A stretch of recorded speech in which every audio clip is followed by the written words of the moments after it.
I never thought it would come to this. My name is Grace. I am 61 years old, and for most of my life, I believed family was the one thing you could always count on. My son Daniel had always been the center of my world, my one true pride after his father passed away when he was only 9. I had carried both the burden of being his mother and father, sacrificing sleep, comfort, even dignity, just to see him grow into the man he was meant to be. And for a long time, I thought I had done well. He had a good job, a warm smile, and the kind of heart that made me believe all the long nights of worry had been worth it. But then he brought Melissa into our lives. Melissa was my son's wife, my daughter-in-law, though even now it feels strange to use that word. I remember the first time he introduced her to me. She had this way of smiling that didn't quite reach her eyes, and though she was polite enough, there was a flicker in her tone that felt like warning bells, faintly ringing in the distance. I ignored them. I told myself, Grace, don't be paranoid. She makes your son happy, and that should be enough. I wanted to believe that was true. For a while, things were fine. We had dinners together, laughed at the table, and I tried to open my home and heart to her the way a mother should. But then small things began to change. When she visited, she would walk into the living room and glance around, as if measuring the curtains, the furniture, the very walls themselves. Once, I caught her running her hand over the mantel, her face calculating, as if deciding whether she liked it enough to keep it. I laughed it off in my mind, just a young woman curious about an older house. But the laughter died quickly. The shift came slowly, like shadows lengthening at dusk. Melissa began making comments. Subtle at first, sharp-edged later. She'd sigh at the chipped teacups I kept from my mother. She'd wrinkle her nose when I served the meals Daniel had grown up on, dismissing them as too heavy or too old-fashioned. Once, when Daniel had gone out to take a phone call, she leaned toward me and whispered, "It must be hard, watching someone else take over where you left off." The words burned, but I told myself not to let them sink in. Still, I couldn't ignore the way her presence unsettled the air in my house. And then came that afternoon, the moment my world cracked in half. It had been a quiet Sunday, the kind of day I spent watering the flowers in the front yard and tidying the rooms inside. Daniel had called earlier to say he and Melissa would drop by. I baked an apple pie, the way Daniel always liked it, and set the table with care. I wanted to believe family still meant something. But when they arrived, Melissa's mood was sharp. Her eyes darted toward Daniel as if daring him to speak, and when he excused himself to take a call in the other room, she turned on me like a storm breaking without warning. "You need to hand over the keys," she said, her voice cold and steady. I blinked at her, confused. "The keys? What are you talking about?" "The house keys," she snapped, stepping closer. "Daniel and I have decided it's best for you to move out. This place is too big for you alone. It belongs to us now." The words hit like a knife, twisting deep inside me. I couldn't move, couldn't speak. My own daughter-in-law was standing in my living room, demanding my home as if I were some tenant who had overstayed her welcome. When I managed to find my voice, it came out thin. "This is my house. I raised my son here. I built this life." Before I could finish, her hand shot up and slapped me across the face. The sting was sharp, but the deeper pain was knowing it came from someone who should have been family. I stumbled back, one hand pressed to my cheek, the room spinning. Melissa's eyes were steady, unflinching, like she had been waiting for this moment. "Keys," she said again, her voice low, almost like a threat. And in that silence that followed, with Daniel still in the other room, unaware of what had just happened, I realized something chilling. This wasn't just arrogance. This wasn't just cruelty. This was a plan, and I had just stepped into the heart of it. I hardly slept that night. The echo of her palm against my cheek kept replaying in my mind, not just as a physical sting, but as a violation far deeper than skin. Every creak of the old house reminded me of what Melissa had said, her voice dripping with entitlement, as though my years, my sacrifices, my very identity could be swept aside with one cruel demand. I lay there in the dark, staring at the ceiling, torn between disbelief and the bitter realization that I had seen this coming. I just hadn't wanted to admit it. The next morning, I moved through the house in silence, making tea the way I always did, careful with each measured step as though the house itself might collapse if I wavered. My son called around noon. His voice was warm, familiar, still the boy I had raised. He asked if I was all right, said Melissa had mentioned I seemed on edge. My throat tightened at the irony. I wanted to tell him everything, to blurt out the truth and demand he see her for what she was. But then I heard the tenderness in his voice when he mentioned her name, the way he softened around it, and I stopped myself. How could I, the mother who had always protected him, risk becoming the villain in his eyes? Instead, I lied. "I'm fine, Daniel." Just tired, but I wasn't fine. I couldn't forget the way Melissa had looked at me, like I was an obstacle she needed to remove. And I couldn't forget the slap, that casual cruelty. She had crossed a line that could never be uncrossed. The following week, I found myself watching them more closely. I agreed to dinners, to visits, even when my heart screamed against it, just to understand the shape of the trap I had stumbled into. That's when I noticed the small things, the way Melissa always guided conversations toward money, houses, property. Once, when Daniel had gone to fetch drinks, she leaned back in her chair, her fingers grazing the stem of her glass as she asked me almost sweetly, "You must have thought about what happens to this house when you're gone, right?" I stared at her, the words like ice down my spine. "That's not something I dwell on." She smiled then, a thin, sharp curve of lips. "Maybe you should." That night, I dug through old drawers until I found the yellowed envelope that held my will. My hands trembled as I opened it, staring at the lines that confirmed what I had always believed. Everything would go to Daniel, my only son. That was the natural way, the fair way.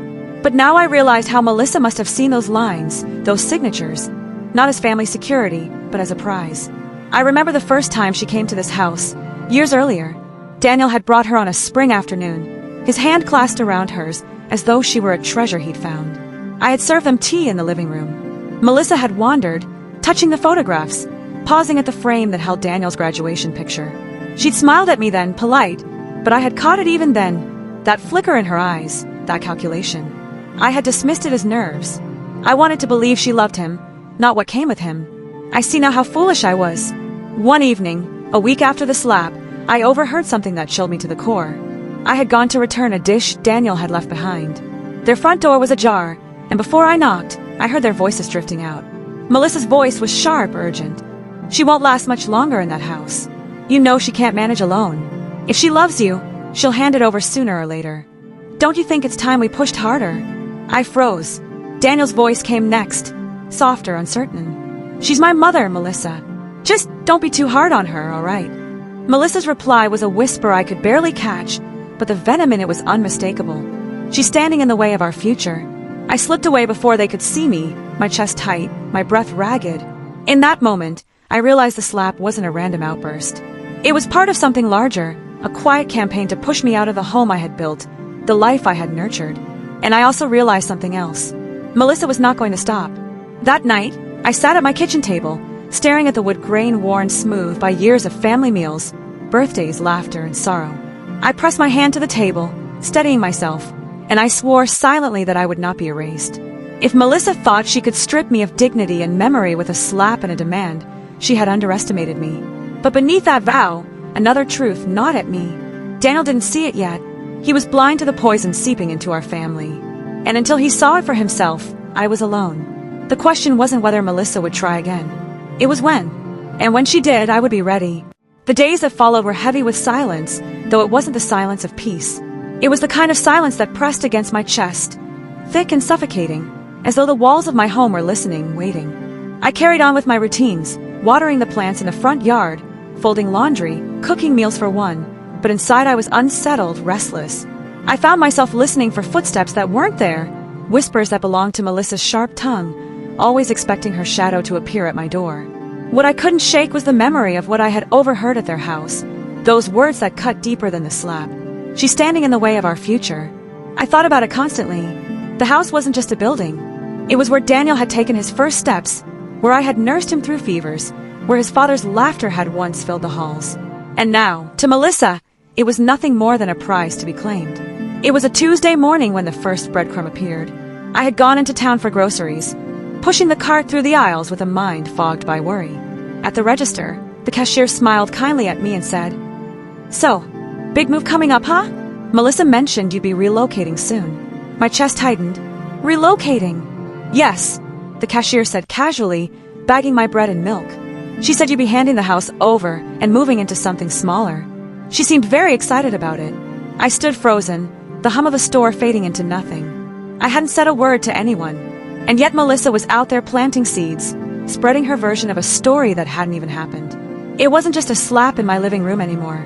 It was a campaign, quiet, deliberate, designed to make the world believe that I was already on my way out. Driving home, my knuckles white against the steering wheel, I realized I had been naive to think I could endure this silently. Melissa wasn't just bold, she was strategic. And if I didn't act soon, she would make her lies reality. That evening, Daniel came by alone. He sat at the kitchen table, that same place where I had once helped him with homework, where he had once told me he wanted to be an architect. Now, he sat across from me with his shoulders tense, his hands restless. "Mom," he began, his voice low. "Melissa told me you two had a disagreement. She said maybe she came on too strong." Too strong? My laugh was bitter, though it barely escaped my throat. "Daniel," she slapped me. His face changed, but only for a moment. "She said it wasn't like that. She said you misunderstood." I leaned forward, my heart pounding. "Daniel, look at me. Do I strike you as someone who would imagine being struck? Do I look like someone inventing stories?" His eyes darted away, shame flickering in them. I saw the boy he had been, torn between loyalty to his mother and devotion to his wife. But then he whispered. She didn't mean it. She was upset. Things had been stressful. I wanted to shake him, to force him to see the danger he was blind to. But I only sat back, the disappointment sinking deeper than words. Melissa had woven her story so tightly around him that even the truth sounded like a threat. After he left, I sat in the quiet and thought about what I had to do. I couldn't let myself be painted as a senile old woman clinging to a house. I had to be smarter. I had to gather proof, something undeniable that even Daniel couldn't ignore. The next day, while cleaning the spare room, I noticed something that sent a chill through me. A stack of mail I hadn't seen before was sitting neatly on the desk. Bills, yes, but tucked in between was a letter addressed to me, opened. My breath caught. The handwriting on the back wasn't mine, and the crease on the envelope was too sharp. I pulled the letter out, my hands trembling. It was from my insurance company, confirming the renewal of my home coverage. At the bottom, a note. Policy details adjusted as per discussion with authorized family member. But I had never called them. The realization struck me like lightning. Melissa had gotten into my mail. She wasn't waiting for me to hand over the keys. She was moving in the shadows, changing things, making calls, bending the truth until it looked official. I sat there for a long time, the letter clutched in my hands, my heart pounding with fear and rage. She was bolder than I had imagined. This wasn't just about pushing me emotionally, this was about rewriting the very foundation beneath me. And in that moment, I knew something else. If Melissa was willing to go this far, she wouldn't stop until she had taken everything.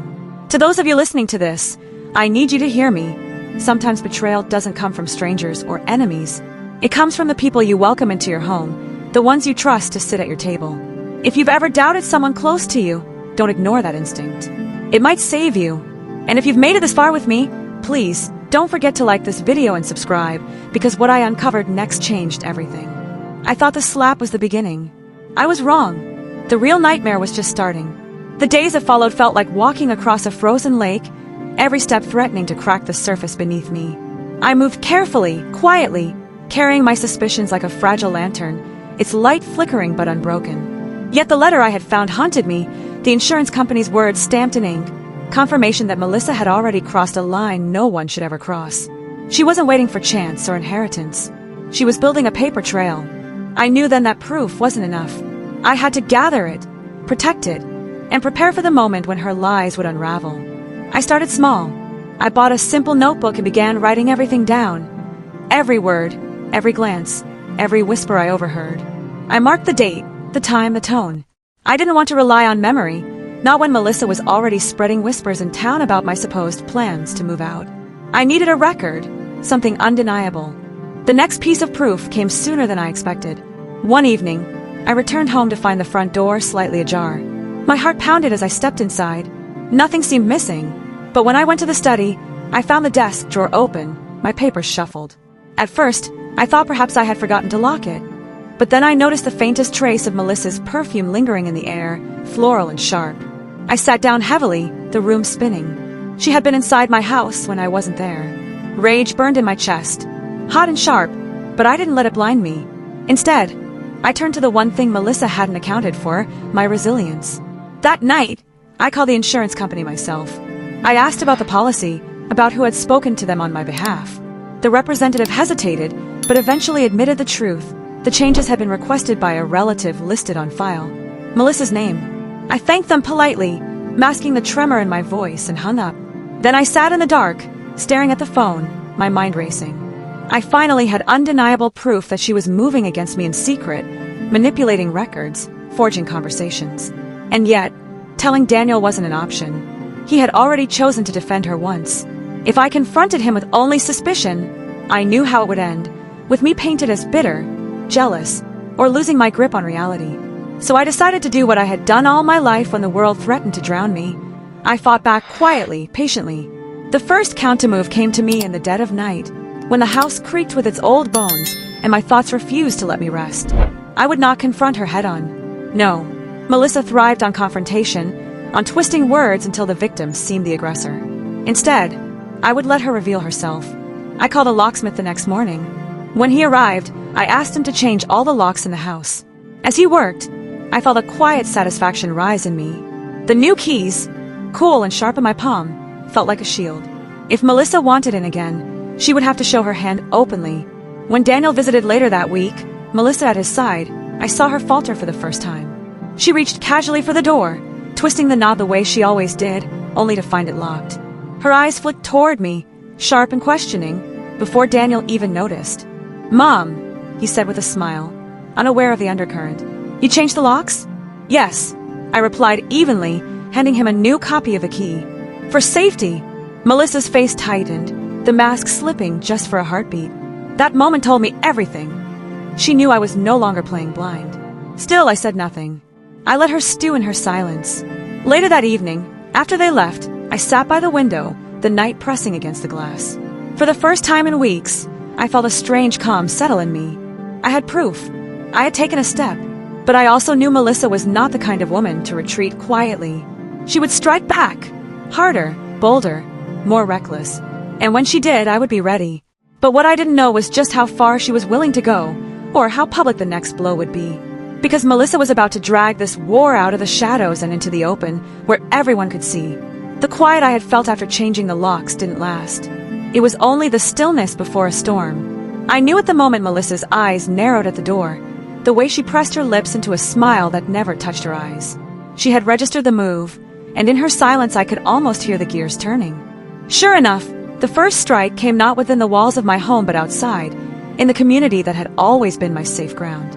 It was a Saturday morning at the market, a place I had been visiting for over 30 years, where people knew me by name and asked after my garden. I was picking through tomatoes when I heard the whispers. She says Grace can't keep up with the house anymore. I heard she's moving to assisted living. I turned my head, my breath caught in my chest. There, just a few stalls away, stood Melissa. She was smiling, laughing lightly with a group of women, her voice carrying as if she wanted it overheard. And what she was saying, what she was planting in their minds, was poison. "She's been so forgetful lately," she told them, shaking her head as though burdened by concern. "We're just trying to help her transition, smoothly." The women nodded, some with pity, some with curiosity. Their eyes flickered toward me. I froze, heat rushing to my face, shame curling inside me like a fist. In that moment, Melissa had done what I feared most. She had made me look fragile, unstable. I drove home with my groceries untouched, my hands trembling on the wheel. But when I stepped into my house, the air thick with memory and resilience, the trembling hardened into something else, resolve. If she wanted a war of appearances, she would have won. But not on her terms. The following week, the opportunity came. Our church was hosting a community luncheon, the kind of event where nearly everyone gathered. Melissa and Daniel were there, of course, smiling, mingling, presenting themselves as the perfect young couple. I kept my distance at first, watching, waiting. When the moment was right, I stood to speak. My voice carried across the tables, calm but steady. "I've lived in my house for over 30 years, I began, my eyes scanning the room, pausing just briefly on Melissa. "I raised my son there, I buried my husband from there, and I've kept every corner of it with my own hands. I want to thank those of you who've asked after me recently, worried I might be too frail to manage it. I want you to know I am perfectly capable, perfectly sound, and I intend to remain in my home as long as God allows." There was a hush in the room. Heads turned. Melissa's face stiffened, but I kept speaking. "And if anyone hears otherwise, I assure you, those words don't come from me." The applause that followed was soft but real. I sat down, my heart pounding, but inside me something uncoiled. I had planted my own truth publicly, cutting through the web she had spun. Melissa didn't approach me afterward, but I saw it in her eyes. Anger, sharp and simmering. She wouldn't forgive me for undermining her. She would escalate, and she did. A few nights later, Daniel showed up unannounced, his voice low and frustrated. "Mom, Why are you making this harder? Melissa is just trying to help. You embarrassed her today. I spoke the truth, I said quietly. She says you've been suspicious, shutting her out, changing the locks. She broke into my house, Daniel. His face paled, but then his jaw set, torn between love and denial. You're mistaken. It broke something in me to see my son, my Daniel, so tangled in her web that he couldn't even trust his own mother's word. But I didn't shout, didn't plead. I only looked at him with the quiet strength of years he seemed to have forgotten. Someday you'll see, Daniel. I only hope it's not too late. When he left, slamming the door harder than he ever had as a boy, I stood in the silence and felt the weight of loneliness press down. But beneath it was steel. Melissa wanted to isolate me, to strip me of allies and dignity. I would not allow it, so I made another countermove. I began making copies of the insurance letter, of my notes, even of the bills that had gone missing and reappeared in strange stacks. I placed them in envelopes, and I gave them to 2 trusted friends in town. If anything happens to me, I told them quietly, make sure these get to the right hands. It wasn't just defense anymore. It was strategy. Melissa had wanted to play in shadows, but I was dragging her into the light. Still, even as I made my preparations, I knew something was coming. I could feel it in the air, the way she watched me with those sharp eyes, the way she smiled too sweetly in public but burned holes through me in private. She wasn't finished. She was circling, ready to strike harder. And when she finally did, it would no longer be whispers or rumors. It would be war. The days after the humiliating slap were a blur of whispers and watchful eyes. Neighbors had begun to notice the tension spilling out of the house. I could feel their pity in the way they lingered too long when greeting me, or the way they avoided meeting my eyes altogether. But Melissa, she basked in it. She strutted through the house like she owned it, my house. She had already forced me to hand over the front keys, but now she wanted everything. Mother, she said one afternoon, her tone dripping with fake politeness, this house is too big for you to manage. Why don't you sign the papers and officially hand it over to me and Daniel? It'll be less stressful for you at your age. Her words stung like venom. Before I could respond, she slid a folder across the table. Inside were property transfer documents. She had prepared it all. I looked at my son, Daniel, sitting silently beside her. His jaw clenched, but he said nothing. Not in my defense. Not against her. Silence, his betrayal, was louder than Melissa's insults. My hand trembled as I closed the folder. This is my home. Your husband grew up here. My late husband built these walls with his bare hands. And you think I'll just hand it over? Melissa's mask slipped. The fake smile vanished, replaced by cold rage. If you don't sign, I'll make your life miserable. You think you've seen disrespect? You haven't seen anything yet. Her threat wasn't idle. That very night, she escalated. She ordered me to move out of the master bedroom, my bedroom, and into the tiny servants' quarters in the back. Daniel watched, torn but unmoving, as Melissa dragged my things out like I was a stranger. But Melissa had underestimated me. The next morning, I gathered the neighbors. I told them everything. The slap, the humiliation, the demand for my house. And for the first time, I saw their pity turn to anger, not at me but at Melissa. And then, the final blow came. That evening, Melissa invited her friends over, boasting about her soon-to-be house. What she didn't know was that I had recorded her threats, the slap, the demand for the house, even her mocking laughter about how easily Daniel obeyed her. When I played the recording in front of her friends, the room went silent. Their smirks turned to shock. Melissa, I said, my voice steady, this is who you really are. Daniel's face turned pale. The man who had been silent for so long finally spoke. Melissa, is this true? She stammered, tried to twist the story, but the evidence was undeniable. And in that moment, Melissa was exposed. Not just to me, not just to Daniel, but to everyone. For the first time, she had no power. But little did she know I wasn't done yet. Melissa's face twisted as the recording ended. The smug confidence she carried like a crown crumbled into something raw, panic. Her friends exchanged uneasy glances, whispering among themselves. Some couldn't even look at her. Turn that off, she screamed, lunging at me. But Daniel caught her wrist midair. For the first time since this nightmare began, my son stood between us, not as her obedient shadow, but as my protector. His voice shook, but it was firm. Melissa, you've gone too far. Her eyes widened, betrayal flashing across them. Not at me, but at Daniel. She had always believed he was hers to control. Daniel, don't you dare take her side. Melissa shrieked. This house is mine. She's old, useless and weak. She should be grateful I even let her live here. The room went still. Melissa had finally said what she truly felt, without masks or manipulation. And that was her undoing. Daniel's shoulders straightened. Enough. I won't let you disrespect my mother again. This is her home, not yours. Melissa scoffed, her voice trembling with desperation. Without me, you're nothing. You'd still be struggling if I hadn't. But Daniel cut her off, his voice stronger now. Without you, maybe I'd still have peace. Maybe I'd still have a family. The silence that followed was deafening. Melissa's friends stood, one by one, slipping out of the house without a word. Even they could see the truth now. Her power, built on arrogance and manipulation, was collapsing like sand slipping through her fingers. I looked at her, not with hatred, but with a strength she never expected. Melissa, you tried to take my home, my dignity, and my son. But in the end, you've only lost yourself. She screamed, threw the folder of documents across the room, and stormed out into the night. No one followed her. Daniel dropped to his knees before me, his eyes brimming with tears.